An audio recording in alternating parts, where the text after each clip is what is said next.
ಎಲ್ಲರಿಗೂ ನಮಸ್ಕಾರ. ನನಗೆ ವಿದ್ಯಾಸಾಗರ ಶಾಲೆಗೆ ಬಂದು ನಿಜಕ್ಕೂ ಬಹಳ ಖುಷಿ ಆಯಿತು. ಅದು ಸ್ಪೆಷಲಿ ನಿಮ್ಮೆಲ್ಲರೊಂದಿಗೆ ಈ ಬಾಲ ಸಾಧಕರನ್ನು ನೋಡಿ ನನಗೆ ಇನ್ಸ್ಪೈರ್ ಆಯಿತು. ಮತ್ತು ನನಗೆ ಗೊತ್ತು ಇವತ್ತು ನಿಮ್ಮ ದಿನ ಅಂತ. ನೀವೆಲ್ಲರೂ ರೆಡಿಯಾಗಿ ಕೂತಿದ್ದೀರಾ ಪರ್ಫಾರ್ಮೆನ್ಸ್ ಮಾಡಲಿಕ್ಕೆ. ಆ್ಯಂಡ್ ನಿಮ್ಮ ಪೇರೆಂಟ್ಸ್ ಕೂಡ ಆತುರದಿಂದ ನಿಮ್ಮ ಪರ್ಫಾರ್ಮೆನ್ಸಸ್ ನೋಡಲಿಕ್ಕೆ ಕಾಯ್ತಿದ್ದಾರೆ. ನಾನು ಖಂಡಿತವಾಗ್ಲೂ ಜಾಸ್ತಿ ಸಮಯ ತಗೊಳ್ಳಲ್ಲ. ಇದರ ಹಿಂದೆ ನಾನು ನನ್ನ ಗುರುಗಳ ಉಪಸ್ಥಿತಿಯಲ್ಲಿ ಪ್ರೆಸೆನ್ಸಲ್ಲಿ 2 ಕಾರ್ಯಕ್ರಮಗಳಲ್ಲಿ ವೀಣೆಯನ್ನು ನುಡಿಸಿದ್ದೀನಿ. ಆದರೆ ಟೀಚರ್ ಇದ್ದಾಗ ಧೈರ್ಯನೇ ಬೇರೆ ಇರುತ್ತೆ. ಆದರೆ ಇವತ್ತು ಟೀಚರ್ ಫಿಸಿಕಲಿ ನನ್ನ ಜೊತೆಗಿಲ್ಲ, ಅವರು ಹುಬ್ಬಳ್ಳಿಯಲ್ಲಿದ್ದಾರೆ. ಸೊ ನಾನು ಮೊದಲನೇದಾಗಿ ಮಹಾಗಣಪತಿ ಎಂಬ ಮಧ್ಯಮ ಕಾಲದ ಕೃತಿಯಲ್ಲಿರುವ ಕೇವಲ ಪಲ್ಲವಿ ಮತ್ತು ಅನುಪಲ್ಲವಿಯನ್ನು ನುಡಿಸ್ತಾ ಗಣೇಶನನ್ನ ಸ್ಮರಿಸುತ್ತಾ ವಂದಿಸುತ್ತಾ ನಾನು ನುಡಿಸ್ಲಿಕ್ಕೆ ವೀಣೆಯನ್ನು ನುಡಿಸ್ಲಿಕ್ಕೆ ಪ್ರಯತ್ನ ಪಡ್ತೀನಿ. ಸೊ ಕೃತಿ ಮಹಾಗಣಪತಿ, ರಾಗ ಚಲನಾಟ.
ಹಲೋ, ಸಮಯದ ಅಭಾವ ಇದ್ದಿದ್ದರಿಂದ ನನಗೆ ಈ ಮಹಾಗಣಪತಿ ಎಂಬ ಕೃತಿಯಲ್ಲಿ ಪಲ್ಲವಿ ಮತ್ತು ಅನುಪಲ್ಲವಿ ಅಷ್ಟೇ ನುಡಿಸ್ಕೊಂಡಿದ್ದೀನಿ. ಈಗ ಮುಂದೆ ನುಡಿಸುವಂಥ ಹಾಡು ನಿಮ್ಗೆಲ್ಲರಿಗೂ ಸಾಮಾನ್ಯವಾಗಿ ಗೊತ್ತಿರುವಂಥ ಹಾಡು. ಅದು ಸ್ಪೆಷಲಿ ಮಹಿಳೆಯರಿಗೆ ತುಂಬ ಇಷ್ಟ. ಅದು ಲಕ್ಷ್ಮಿಯ ಹಾಡು, ಭಾಗ್ಯದ ಲಕ್ಷ್ಮೀ ಬಾರಮ್ಮ. ಈಗ ಹಾಡು ಭಾಗ್ಯದ ಲಕ್ಷ್ಮೀ ಬಾರಮ್ಮ, ರಾಗ ಮಧ್ಯಮಾವತಿ.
ನಾನು ಒಂದು ಲೈನನ್ನು ನುಡಿಸ್ತೀನಿ, ನೀವು ಅದು ಯಾವ ಹಾಡು ಅಂತ ಗೆಸ್ ಮಾಡಬೇಕು, ಆಯಿತಾ?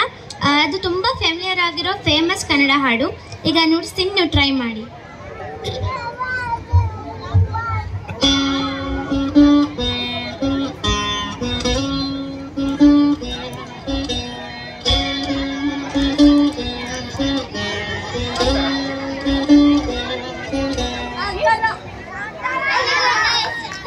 ಕರೆಕ್ಟ್ ಹೇಳಿದ್ರಿ.